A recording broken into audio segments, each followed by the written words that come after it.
नमस्कार दोस्तों, स्वागत है आप सभी का हमारे यूट्यूब चैनल एसकेपी कोचिंग में। दोस्तों, आज एक कक्षा 10 रसायन विज्ञान पार्ट 5 जिसमें हम देखेंगे अपघटन अपक्रिया। तो चलिए शुरू करते हैं। क्लास क्लास 10th, ठीक दोस्तों, पार्ट ये वीडियो पार्ट 5 होगा, ठीक है, पार्ट 5, ठीक है। रसायन विज्ञान, कौन सा विज्ञान दोस्तों? रसायन विज्ञान, ठीक दोस्तों, जिसमें हम लोग देखेंगे, क्या देखेंगे? अपघटन अपक्रिया। ठीक दोस्तों, क्या देखेंगे? अपघटन, जिसको बोलते हैं अपघटन, अपघटन, घटन या वियोजन अभिक्रिया, अभिक्रिया, ठीक है, जिसको अंग्रेजी में डिकम्पोज रिएक्शन, रिएक्शन भी कहते हैं। ठीक है दोस्तों, ये इसकी अगर परिभाषा की बात देखें, परिभाषा इसकी देखें तो ठीक है दोस्तों, इसकी अगर परिभाषा देखें तो वह रासायनिक अभिक्रिया जिसमें कोई यौगिक अपने छोटे छोटे अवयवों में, ठीक है, या अपने छोटे छोटे अवयव तत्वों या छोटे छोटे सरल यौगिकों में टूट जाता है, उसे ही क्या कहते हैं?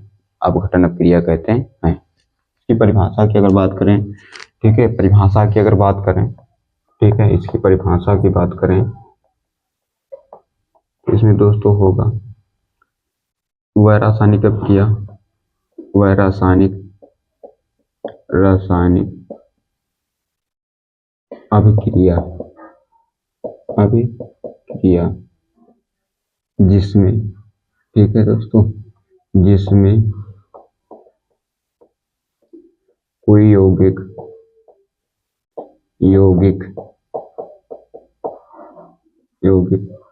अपने अवयवी, ठीक है, तत्वों या छोटे छोटे,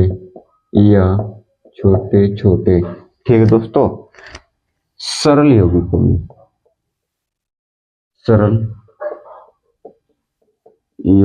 में, टूट जाता है, उसे वियोजन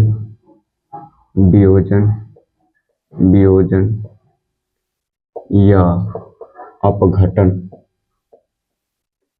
अभिक्रिया कहते हैं। ठीक दोस्तों, जैसे यहाँ पर एक एग्जाम्पल देखें, जैसे यहाँ पर एक छोटा सा एग्जाम्पल देखें, जो सबसे सरल एग्जाम्पल, ठीक दोस्तों, याद रखिएगा ये क्वेश्चंस आता है पेपर में, ठीक है, या फिर इसके आधार पर कोई रिएक्शन दे देगा, उसको आपको करना रहेगा, ठीक है। अगर नहीं कर पाए तो काम 2 नंबर का खत्म हो जाएगा। जैसे यहाँ पर देखिए, कोई AB नाम का कोई क्या है? यौगिक है। क्या दोस्तों? ये कोई यौगिक है। अब ये क्या हुआ, इसमें कुछ ऐसा क्रियाकलाप हो जाए जिसके आधार पर या जिसके द्वारा ये अलग अलग क्या हो दोस्तों? टूट जाए, ठीक है, अलग अलग तत्वों में क्या करे? ये टूट जाए। अभी देखिए अलग अलग हो गया ना, जो अलग अलग हो गया, यही दोस्तों क्या हुआ? अपघटन हो गया या विघटन हो गया, या जिसको बोलते हैं वियोजन हो गया। वियोजन का मतलब वियोग, वियोग मतलब होता है किसी से अलग हो जाना, वही क्या कहलाता है? वियोजन क्रिया कहलाता। ठीक है दोस्तों, तो अपघटन अपक्रिया या फिर विघटन अपक्रिया या फिर वियोजन अपक्रिया या डिकम्पोज रिएक्शंस भी बोलते हैं, ठीक है दोस्तों। तो माना कि AB नाम का कोई यौगिक है और वो उस पे किसी भी चीज का प्रभाव पड़ा, जिसके कारण वो क्या हुआ? टूट करके क्या हो गया दोस्तों? अलग हो गया। तो यही क्या होता है? आपका अपघटन अपक्रिया होता है। तो इसी प्रकार से, ठीक है, अपघटन अपक्रिया को 3 तरीके से पढ़ा जाता है। कितने तरीके से दोस्तों पढ़ा जाता है? 3 तरीके से पढ़ा जाता है, जिसमें से आप पहला पढ़ेंगे, चलिए यहाँ पर लिख देते हैं, जिसमें से पहला आप पढ़ेंगे दोस्तों, ठीक है, पहला पढ़ेंगे आप ताप अपघटन, ताप अपघटन, ठीक दोस्तों, दूसरा आप पढ़ेंगे, ठीक है, दूसरा आप पढ़ सकते हैं प्रकाश अपघटन। क्या? प्रकाश अपघटन, अपघटन। ठीक है, दूसरा आपका हो जाएगा वैद्युत अपघटन। दूसरा क्या हो जाएगा दोस्तों आपका? वैद्युत अपघटन। या तीसरा या दूसरा पढ़ना है, विद्युत अपघटन, अपक्रिया। ये अपघटन है, अपघटन। तो दोस्तों यही आपको तीन क्या करना पड़ना है, ताप अपघटन, प्रकाश अपघटन और विद्युत अपघटन। तो यही जो कोई यौगिक है आपका, इसी पे चाहे ताप, इसको चाहे गर्म किया जाए या फिर वो प्रकाश की उपस्थिति में रखा हुआ हो, या फिर हो सके वो कोई लिक्विड, उसमें विद्युत धारा प्रवाहित किया जा रहा हो, तो वो अलग अलग अपने ही तत्वों में अलग अलग टूट कर क्या हो रहा है, अलग हो रहा है। ठीक है, तो ये क्या हो गया आपका दोस्तों, अपघटन अभिक्रिया हो गया। ठीक है, अब तीनों में से कोई ना एक प्रोसेस होगा तभी वो क्या होगा, अलग होगा, अन्यथा अलग होने वाला नहीं है। ठीक है दोस्तों, तो चलिए यहाँ पर अब देखते हैं, एक पहला ताप अपघटन अभिक्रिया की बात करते हैं। इसमें से पहला है ताप अपघटन। कौन सा दोस्तों? ताप अपघटन अभिक्रिया, अभिक्रिया। ठीक है दोस्तों, ताप अपघटन अभिक्रिया। ठीक है, इस जिसको बोला जाता है थर्मोलाइसिस। क्या बोलते हैं दोस्तों इसको अंग्रेजी में? इसको अंग्रेजी में बोलते हैं, ठीक है, थर्मोलाइसिस रिएक्शन। क्या बोलते हैं दोस्तों? थर्मोलाइसिस रिएक्शन, थर्मोलाइसिस रिएक्शन बोलते हैं। ठीक है दोस्तों, थर्मोलाइसिस रिएक्शन बोलते हैं। इसमें कुछ एग्जाम्पल्स होते हैं, इसमें देख सकते हैं। इसमें पहला दिया है कैल्शियम कार्बोनेट का अपघटन। किसका दोस्तों दिया है? कैल्शियम कार्बोनेट का अपघटन दिया है। ठीक है, इन्हीं तरह जब कैल्शियम कार्बोनेट को गर्म किया जाता है तो कैल्शियम ऑक्साइड तथा कार्बन डाइऑक्साइड में टूट जाता है। इसमें पहला है कैल्शियम कार्बोनेट। किसका दोस्तों? कैल्शियम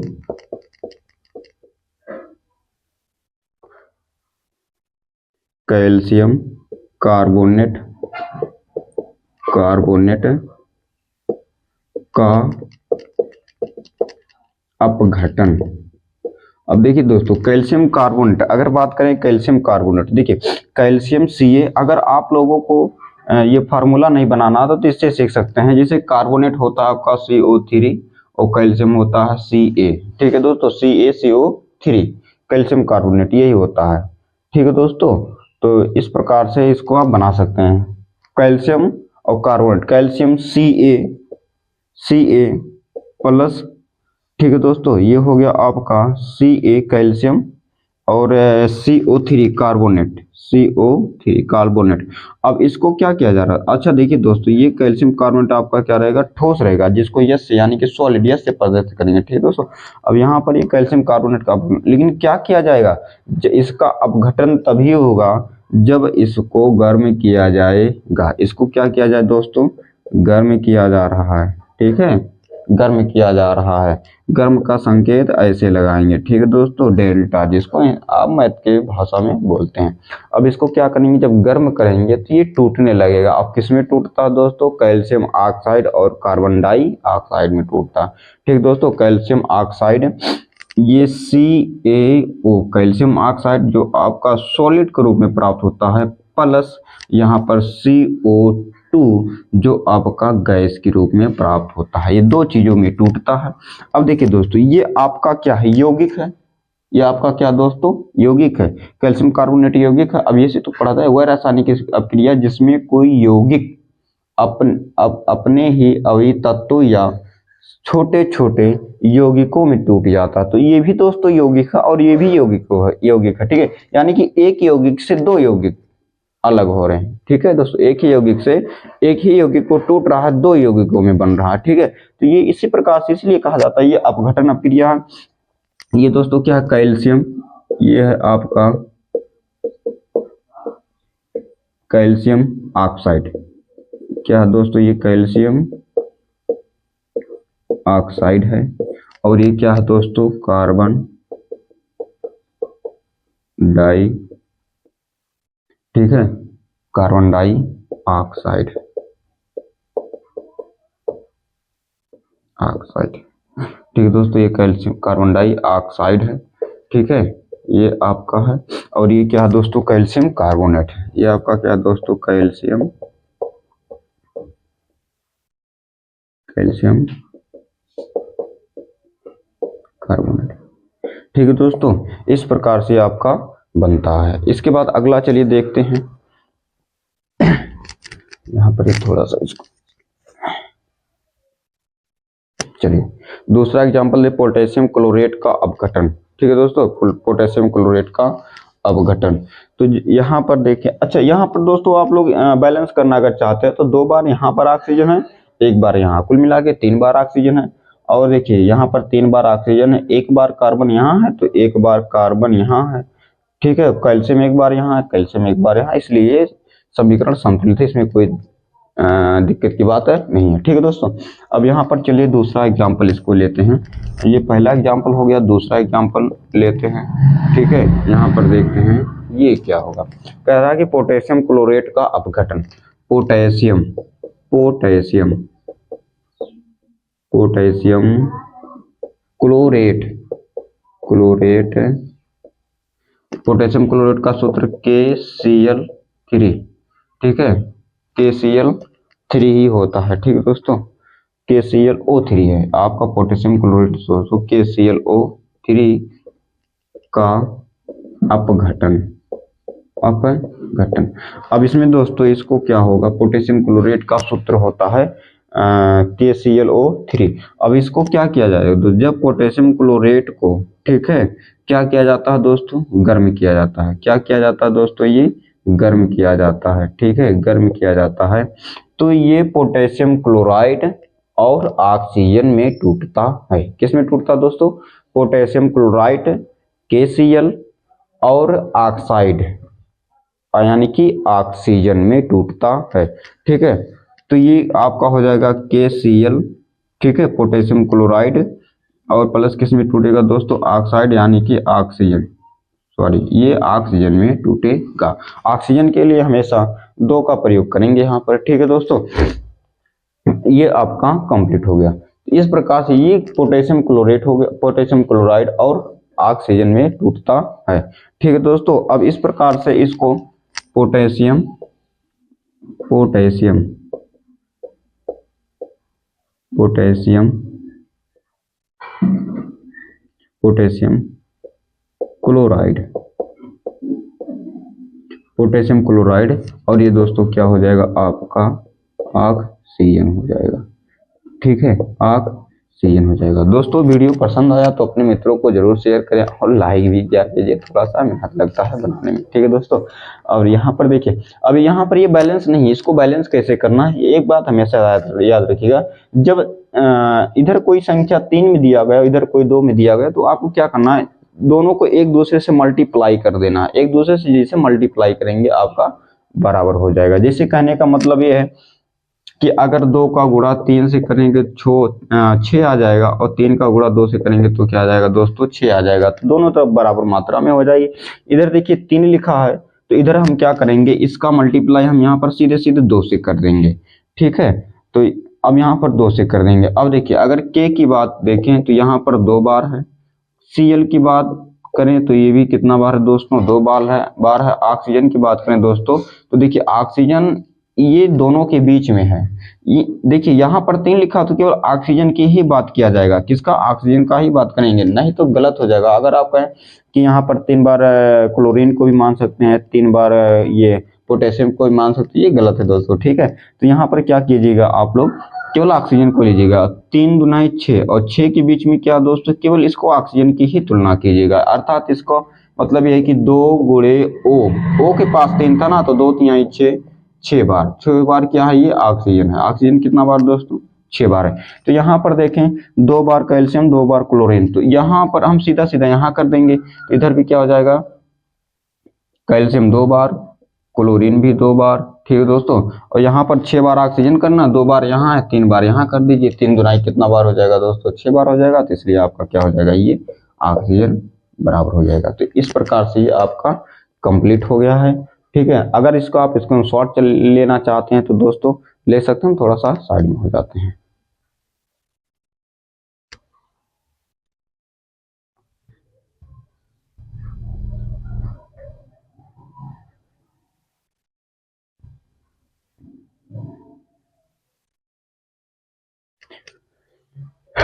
ठीक है दोस्तों, चलिए अब अगला एग्जाम्पल देखते हैं, ठीक है, कि उसको कैसे सॉल्व किया जाएगा। चलिए इसको मिटा देते हैं।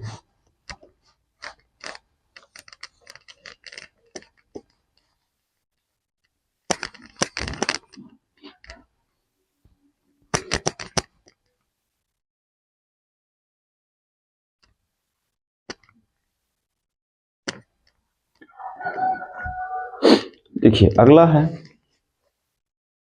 ठीक है दोस्तों, यहाँ पर दूसरा था, यहाँ पर क्या हो जाएगा, ये तीसरा हो जाएगा। तीसरा कह रहा कि फेरस सल्फेट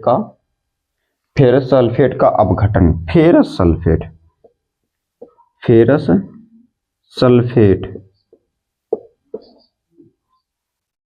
सल्फेट, ठीक है दोस्तों। फेरस सल्फेट की फार्मूला की अगर बात करें तो FeSO4 क्या हो जाएगा दोस्तों, FeSO4 ये आपका क्या दोस्तों, फेरस सल्फेट है, ठीक है। अगर फेरिक होता तो Fe, ठीक है, FeSO4 हो जाता यहाँ पर, नहीं Fe, ठीक है, SO4 का होल ट्वाइस हो जाता है, थ्राइस हो जाएगा, ठीक है, फेरिक सल्फेट। तो यहाँ पर फेरस सल्फेट है का अपघटन,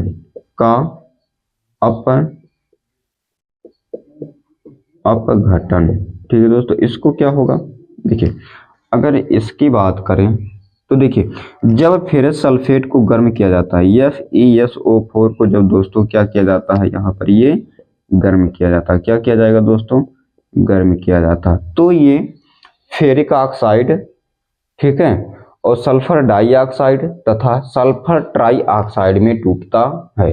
किसमें टूटता है दोस्तों, ये फेरिक ऑक्साइड, ठीक है, फेरिक ऑक्साइड, ठीक दोस्तों, और सल्फर डाइऑक्साइड और सल्फर ट्राई ऑक्साइड में टूटता है, ठीक है। अगर ये कभी पूछ लिया कि क्या होगा अगर फेरस सल्फेट को गर्म किया जाए, तो आप ये बताएंगे कि जब फेरस सल्फेट को गर्म किया जाता है तो यह फेरिक ऑक्साइड, सल्फर डाइऑक्साइड और सल्फर ट्राई ऑक्साइड में टूटता है। ये आपको इतना बताना होगा, ठीक है दोस्तों। अब यहाँ पर अगर बात करें तो ये फेरिक ऑक्साइड ये आपका दोस्तों सॉलिड, बाकी सब क्या किस रूप में रहेंगे दोस्तों, आपका ये गैस के रूप में रहेंगे, और यहाँ पर जो ये आपका है ये दोस्तों किस रूप में रहता है, आपका सॉलिड के रूप में ही रहता है, ठीक है। ये किस रूप में रहेगा दोस्तों, ये आपका सॉलिड के रूप में ही रहेगा। किस रूप में रहेगा दोस्तों, ये सॉलिड के रूप में रहेगा। अब इसको गर्म किया गया, फेरिक ऑक्साइड है, सल्फर डाइऑक्साइड और सल्फर ट्राई ऑक्साइड में टूटता है। इसको आपको याद रखना होगा, जितनी बार पढ़ेंगे उतनी बार तब जाकर के आपको याद होगा, यानी कि कोई चीज बार बार क्रियाकलाप किया जाए तो हमको स्वतः ही याद हो जाती है, ठीक है दोस्तों। तो ये आपका है फेरस सल्फेट, फेरस ये सल्फेट है, ठीक है दोस्तों, फेरस सल्फेट है। और यहाँ पर ये फेरिक ऑक्साइड, फेरिक ऑक्साइड, ठीक है दोस्तों, और ये है सल्फर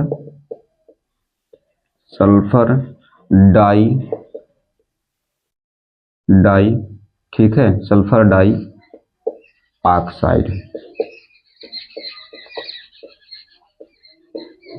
ऑक्साइड है। और दोस्तों ये क्या आपका सल्फर ट्राई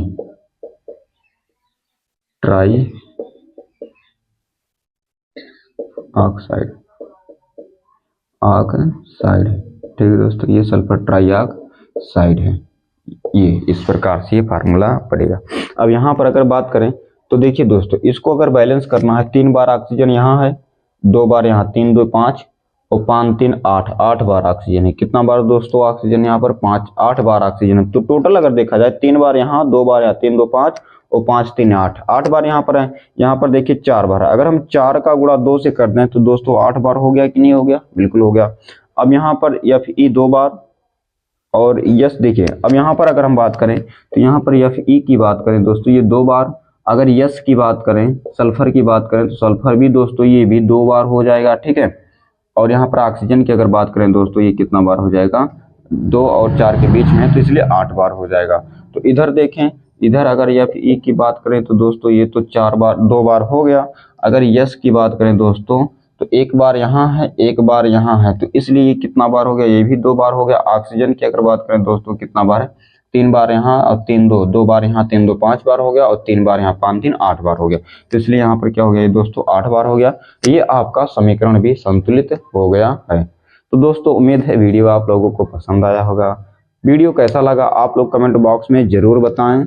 अगर कोई त्रुटि है, कोई गलती है, कोई मिस्टेक है, तो आपसे निवेदन है कि आप कमेंट बॉक्स में अवश्य बताएं कि हाँ भाई साहब आपकी पढ़ाने में ये गलती है। ठीक है, गलतियां हो सकती है, अभी शुरुआती है, कुछ कहा नहीं जा सकता है। अपने तरफ से अच्छा ही प्रदर्शन करने का प्रयास करते हैं दोस्तों। तो अपने मित्रों को भी शेयर कर दिया कीजिए ताकि उनको भी थोड़ी सी जानकारी मिल सके। अभी आपके पास 2 महीने से कम का समय है, तो अगर अभी से ही आप कोई भी सब्जेक्ट तैयार करना चाहते हैं, लगभग 2 महीने का समय अभी भी है, आप उसको बहुत बेहतर से तैयार कर सकते हैं। हमारा उद्देश्य यही है कि आपको एक एक पॉइंट समझाते हुए आपको उसको विस्तार से बताया जाए और आपको समझाया जाए जो एग्जाम में पूछा जा सके। ठीक है दोस्तों, तो चलिए मिलते हैं नेक्स्ट वीडियो में। नेक्स्ट वीडियो में क्या रहेगा आपका, प्रकाश अपघटन या फिर विद्युत अपघटन, किसी एक की चर्चा अवश्य करेंगे। अगर हो सकेगा दोनों को ही एडजस्ट कर दिया जाएगा, उम्मीद है दोनों ही हो जाएगा। ठीक है दोस्तों, तो मिलते हैं नेक्स्ट वीडियो में, तब तक के लिए नमस्कार, जय हिंद।